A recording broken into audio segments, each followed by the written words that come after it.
This episode is brought to you by Progressive Insurance. Fiscally responsible, financial geniuses, monetary magicians. These are things people say about drivers who switch their car insurance to Progressive and save hundreds.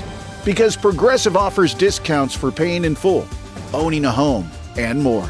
Plus, you can count on their great customer service to help you when you need it, so your dollar goes a long way.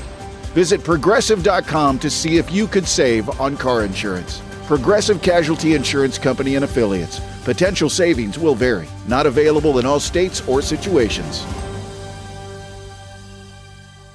AI agents are everywhere, automating tasks and making decisions at machine speed.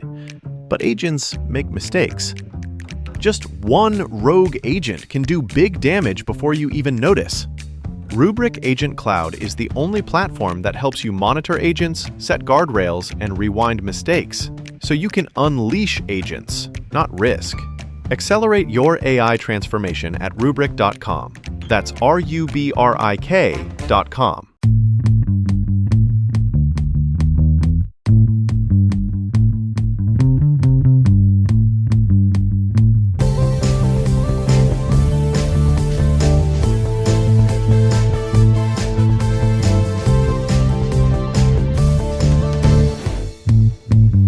What's up, champs?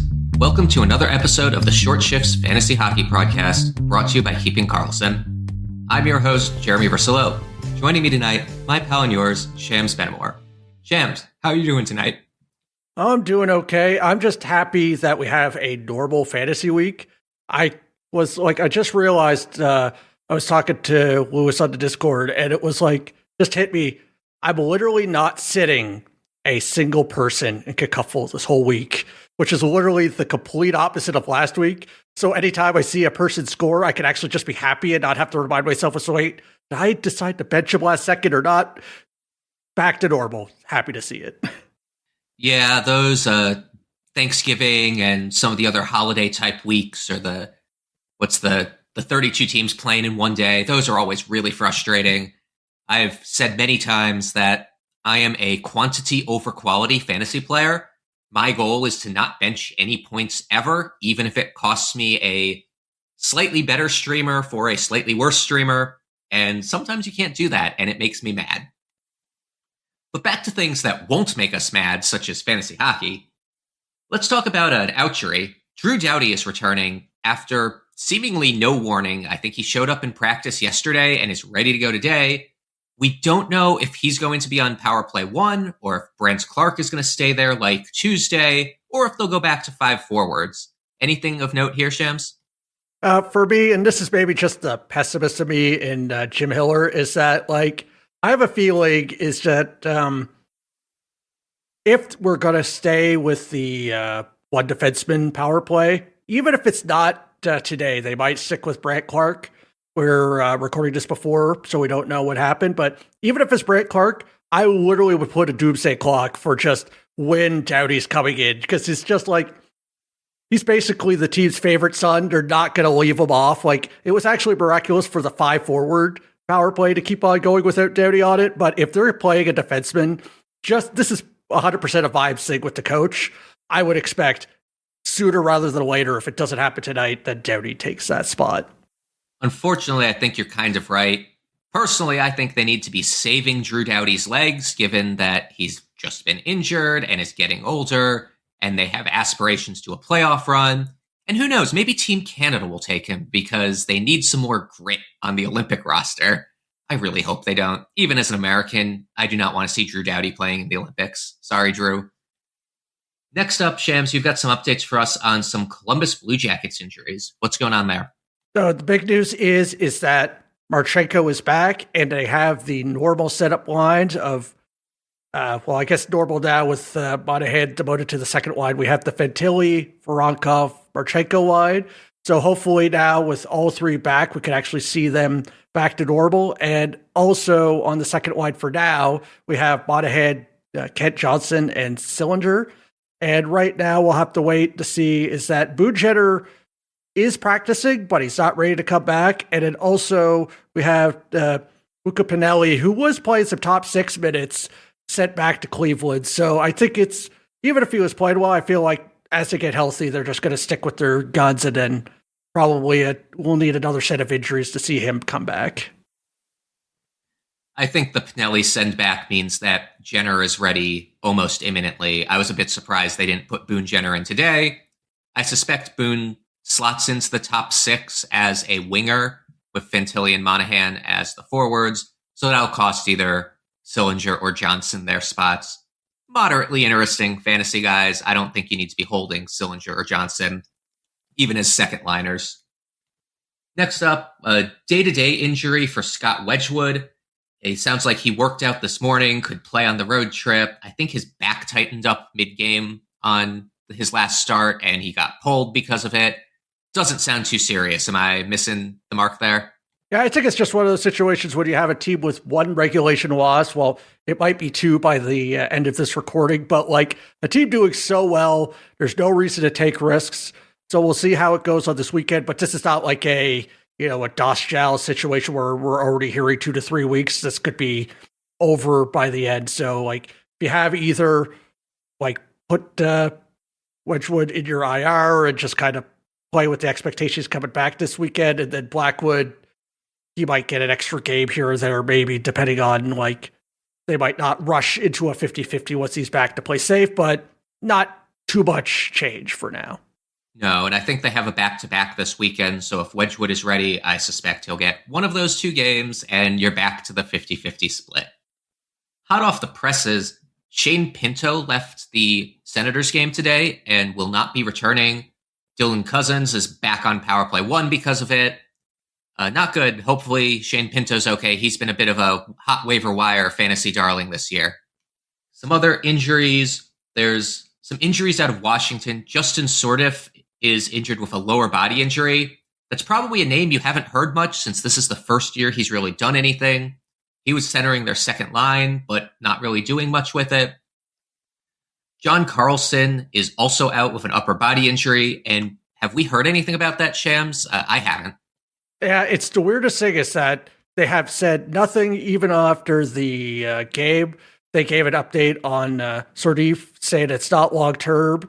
So basically radio silence on Carlson. So hopefully if it was, this is just me, pontificating, is that if it was something major, we would have heard maybe like IR placement or calling people up and stuff like that, since it's silent. So hopefully it's a short-term thing. And then also on the Sourdif side, even though he may not be a important fantasy player, the interesting thing that came out of this is that Connor McMichael took that second line, is now played with Protas and Wilson. So even though he got kicked off of the first line, we now have Nick Dowd coming back as well to center that third line. So that allows McMichael to play at the top 6. And then right now, this is the spot for him with Sourdif being injured. Yeah, and that's been kind of a fluid situation all year, kind of moving around the middle 6 pieces in Washington. Some questionable fantasy production from some guys. We'll actually talk about another Washington middle 6er in a little bit. What do you have from us out of Philadelphia? There was a few injuries there, too. So this is just a shame. It was the weirdest injury I've ever seen, is that Tyson Foerster was just playing. I think he took like a slap shot, and then he just like ended up injuring his shoulder and is now out 2 to 3 months.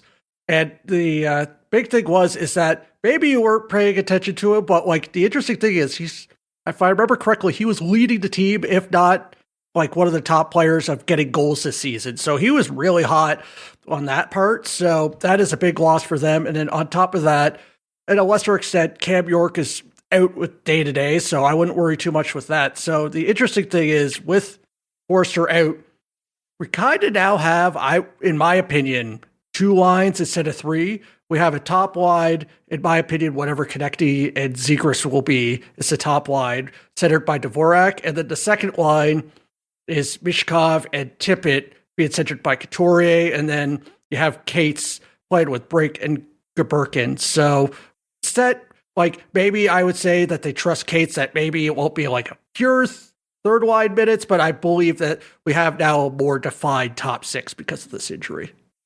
Good call out on Foerster having been actually really good this year. He has 10 goals in 21 games, which is a 40 goal pace almost. And I believe last year he had 25, but I also think those were kind of backloaded where he had a really hot end to the season and kind of picked up the pace. He also is a guy who constantly receives praise from the coaches and the media out of Philly. He's a very underrated, just all around good player. Maybe not the greatest fantasy asset, but yeah, he's been really good. Next up, we have some updates out of Dallas. Unfortunately, Tyler Seguin tore his ACL, or maybe, I don't think it was tore ACL. It's an ACL injury, but he's out long term. I think it was basically the rest of the season for fantasy. And Matt Duchene is apparently out short term, but not really. That Duchene situation is frustrating, isn't it? Yeah, it was. I believe it's been, quote, day to day for effectively a month or more.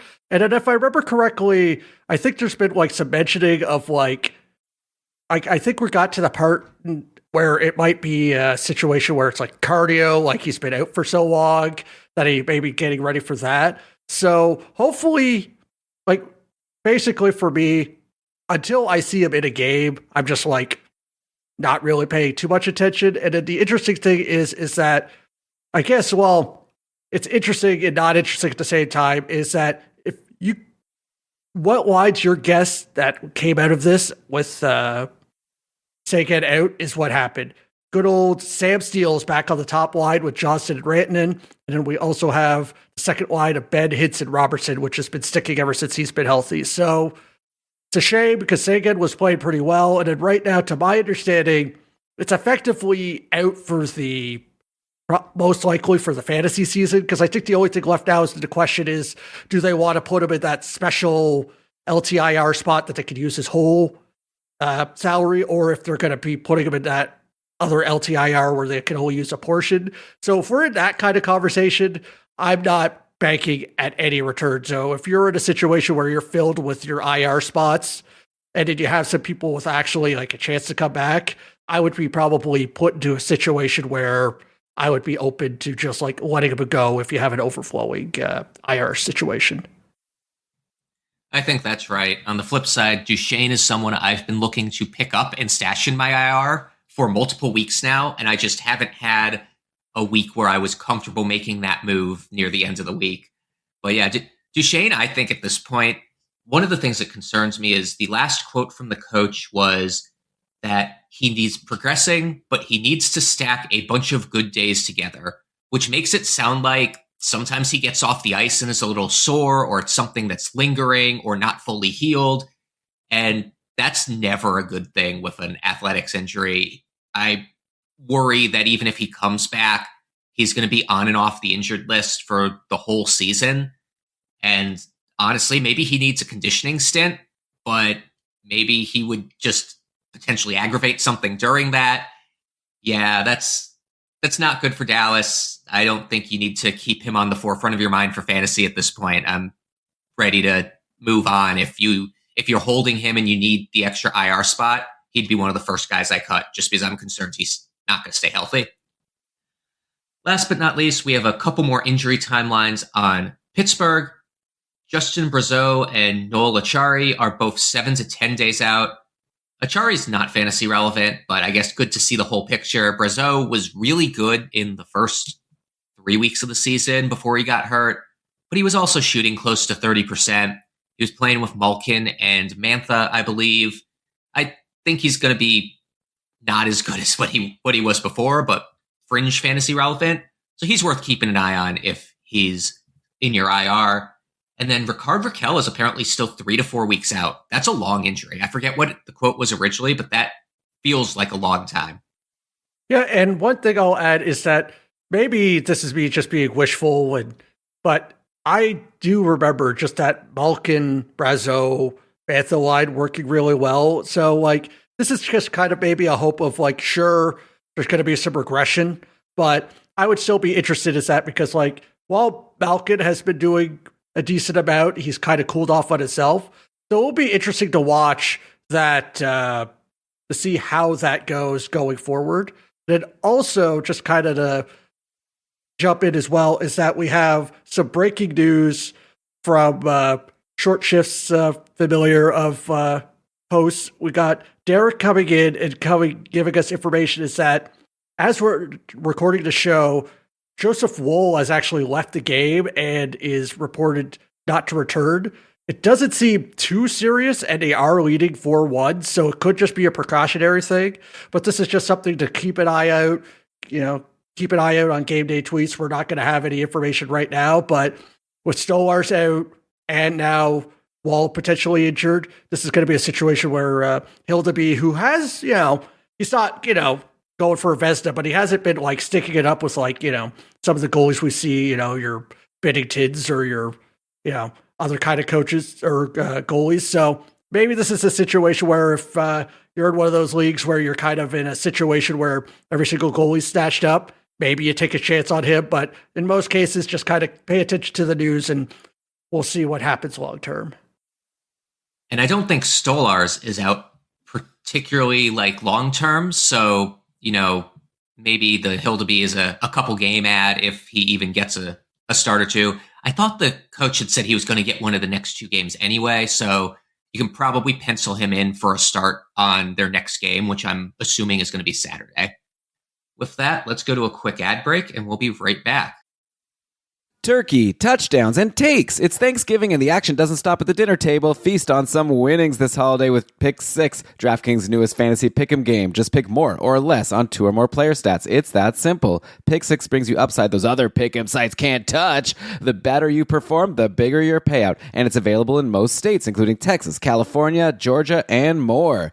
Download the DraftKings Pick 6 app now and use code THPN. That's code THPN. New DraftKings customers can play just $5 and get $50 in Pick 6 credits. Make the call, ride the upside in partnership with DraftKings Pick 6. The crown is yours.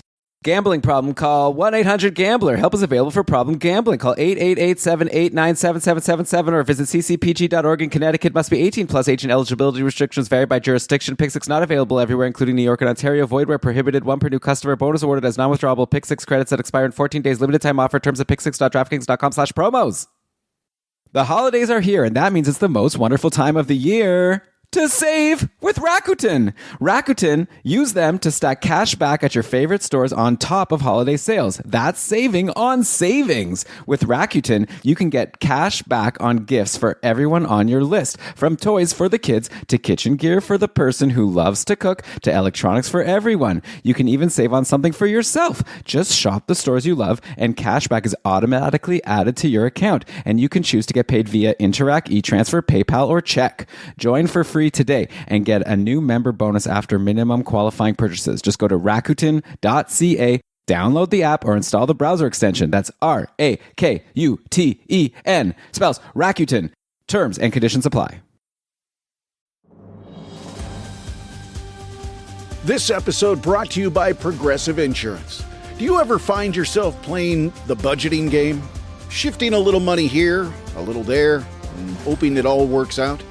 Well, with the Name Your Price tool from Progressive, you can get a better budgeter and potentially lower your insurance bill too. You tell Progressive what you want to pay for car insurance, and they'll help find you options within your budget. Try it today at Progressive.com. Progressive Casualty Insurance Company and Affiliates. Price and coverage match limited by state law. Not available in all states. The best TV comes in many forms, from real-life mysteries to blockbuster dramas, family favorites, and buzzworthy reality shows. Philo makes it easy to stream them all with one simple, affordable subscription. For just $33 a month, Philo offers more than 70 live channels, including favorites like AMC, A&E, MTV, Discovery, and Nickelodeon, plus on-demand TV like the entire AMC Plus library. Whatever the mood, there's always something new to uncover.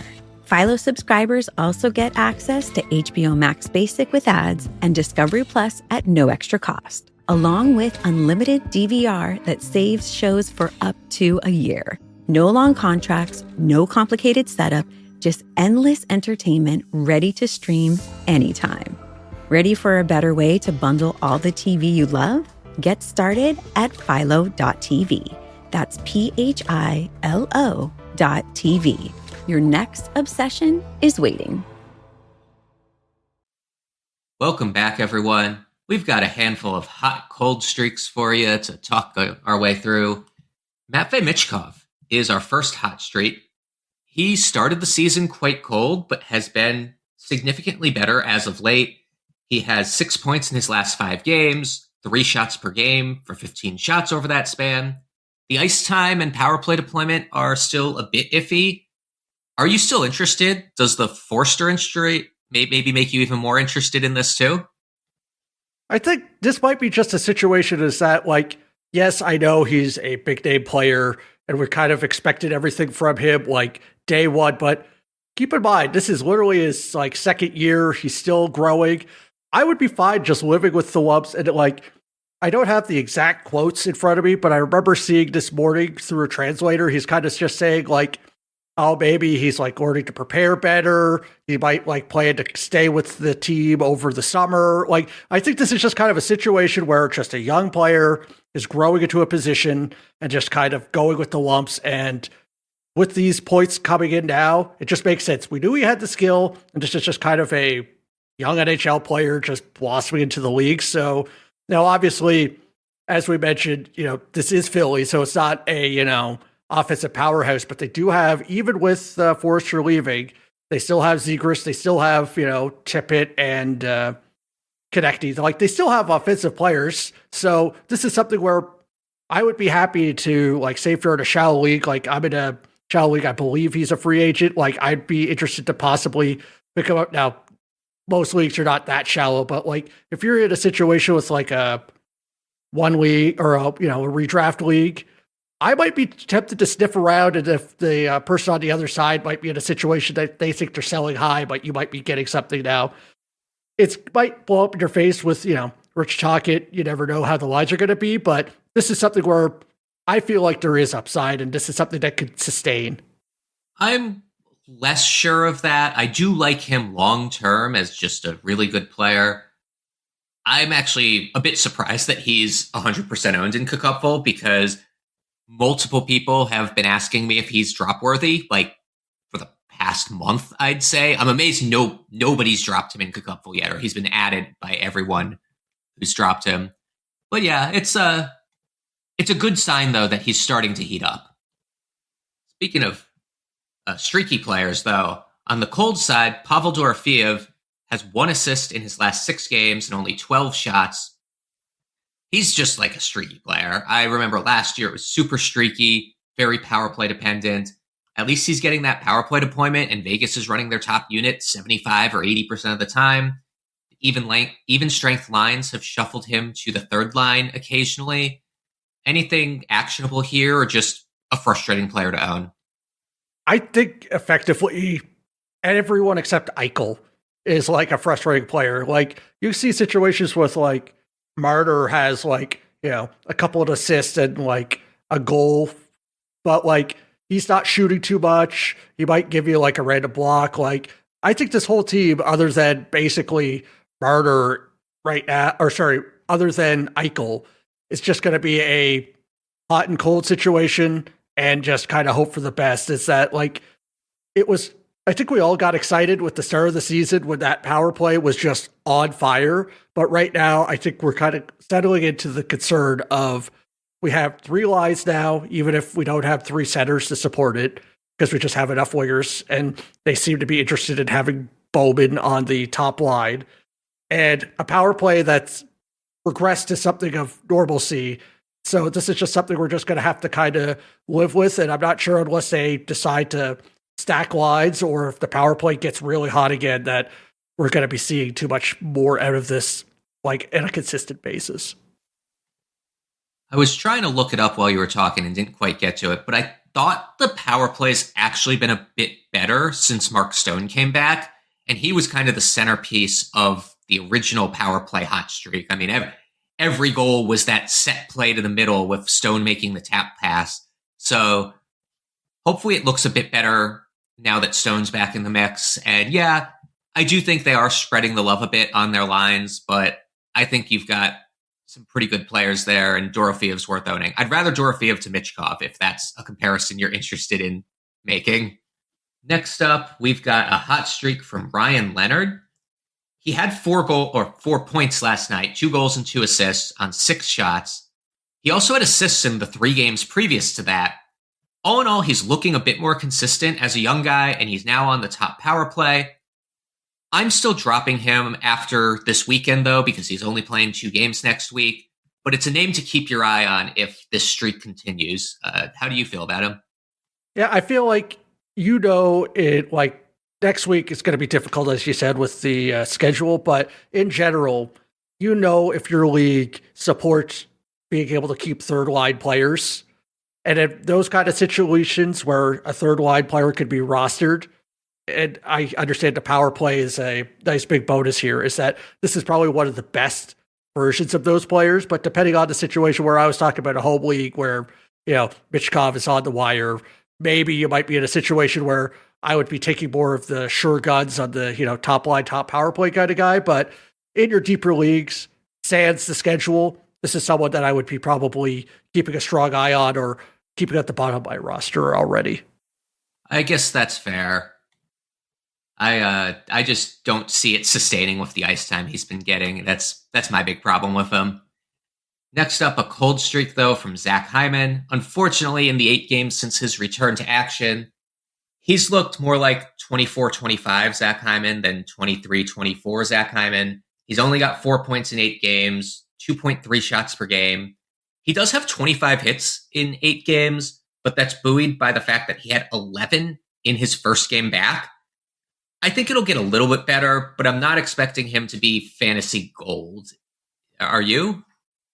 I think this is just going to be one of those situations. You drafted him. He's not in a position where I would be considering him dropping. And the interesting thing is that they are starting to stack the top line as much, excluding having Draisaitl on the top line. They have Ryan Nugent-Hopkins, McDavid, and Hyman together. So hopefully, we go through the scheduled, first few months of cold streak of the whole Edmonton team, and then hopefully they can kind of pick it up, and then that line could kind of take it together. But this is one of those situations where, I'm not saying it's the same, but it's kind of like the people that had Ovechkin early in the season when he was in his cold streak is like, we know he has the skill. We know it's not great right now, but I'm not just going to jump ship on just any cheap return, because there's the skills there. There's players around him. You just kind of cross your fingers and hope for it. That's fair. I think you do have to treat it as a guy at the start of the season. You give your first, 100 players off the draft board a pretty long leash at the start of the season.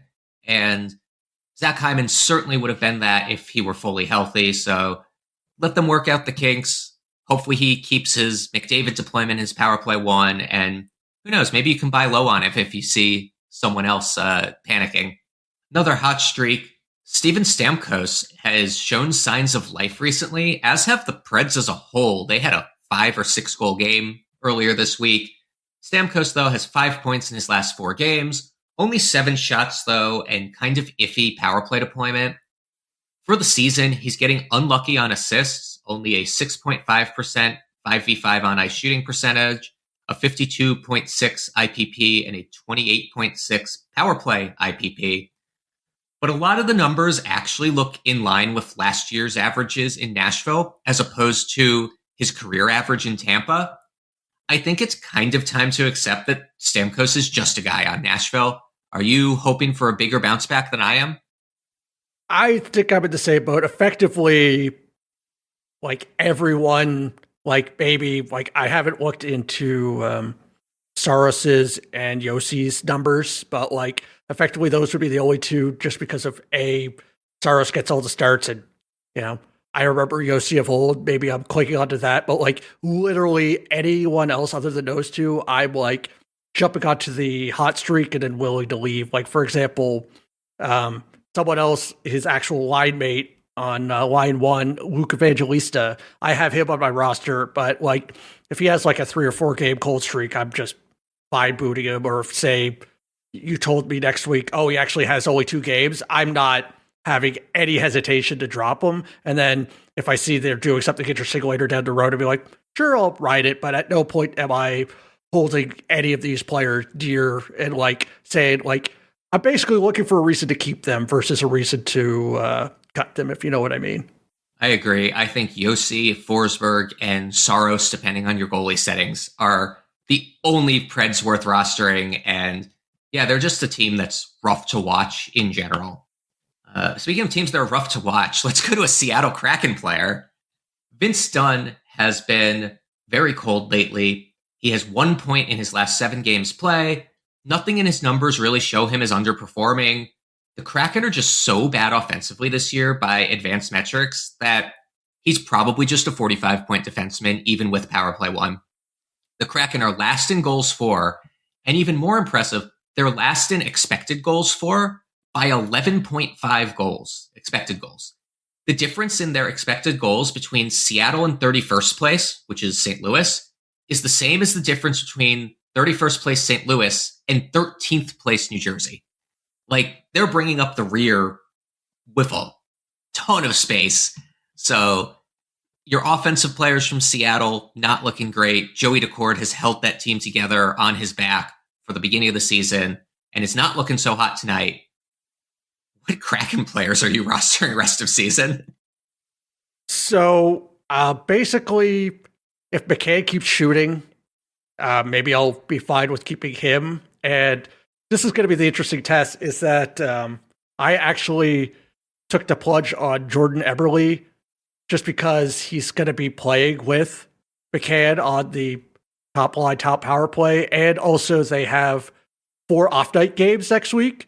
But as we were joking before the show, is that this might be a situation where, like, I might drop, like, Eberle on, like, Monday or Wednesday next week, depending on just how they play. It's like one of those situations where, hey, they were playing well at one point. Maybe I catch lightning in a bottle, and I'd be happy, but I have 2 moves left this week. Hell, I could be off of Eberle before even next week starts. Same. I'm ready to move off of any Kraken player on a 3 or 2 game week, or like a bad 3 game week or a 2 game week. Just, I watched way too many of their games, and I am so jaded by how bad the team looks. There's no way they should be in a playoff position right now. And I just hope that the tank turns around hard enough to get them a decent draft pick. Because that would be the worst, getting stuck in the middle after a hot start to the season. Last but not least, I have to throw this hot streak on there. Vladislav Gavrikov has 7 points in his last 7 games played, including a goal tonight. He has decent hits and blocks. Is this guy your Adam Fox replacement? Like, pseudo, like, yes in name, but not in purpose, basically, because they do have the 5-forward power play, but, like, he literally, like, this is a game where they won 4-2 that just finished today against Ottawa. They were leading for basically the whole game. He played 25 minutes in that situation. Like, he's going to be getting all the ice time, even though, like, it doesn't happen. Like, basically, he's not taking, like, all the shots. He's not like a Faber when he was on that hot streak, or the thing is, but this is kind of the situation where if you're fine with zeros here or there, is that he's the kind of person that's just going to be on the ice just so much. There's, it hasn't been firing all the time, but they do have the offensive talent that he might be able to catch an assist just by, dumping it out of the zone and someone picks it up, or he somehow has like a shot. I believe he's like 1 goal off of his career high already, which was set in LA. So, like, it's one of those things. Is I'm kind of a fan with these players on the ice all the time. I am kind of worried that the last 2 games he has 1 shot followed by a 0, a 2, and a 0. So, like, this is one of those situations where you're fishing for points and you have to live with the zeros. So, depends on the kind of person you are when you look at your defenseman in fantasy. I do like his ice time, but yeah, this is a shooting percentage bender if I've ever seen one. Got 4 goals in the last 7 games on 1, 2, 3, 4, 5, 6, 7 shots. Over 50% shooting from a defenseman. You never know. But yeah, I had some fun with that one because we were talking in the Short Shifts host chat, and I think Elon picked him up this week for a streamer. So congrats to that brilliant move that put a decent number of points on the board already.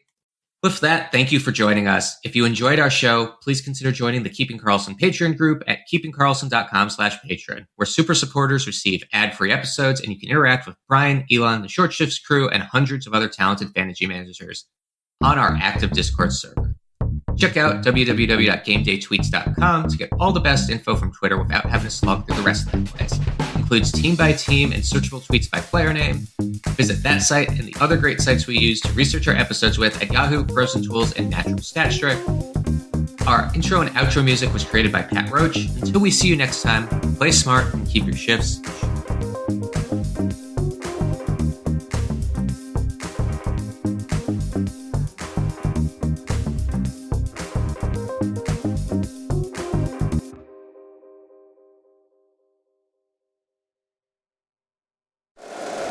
If you like the show, please take a moment to rate, review, and subscribe. It really does help the show to grow. Thank you for listening.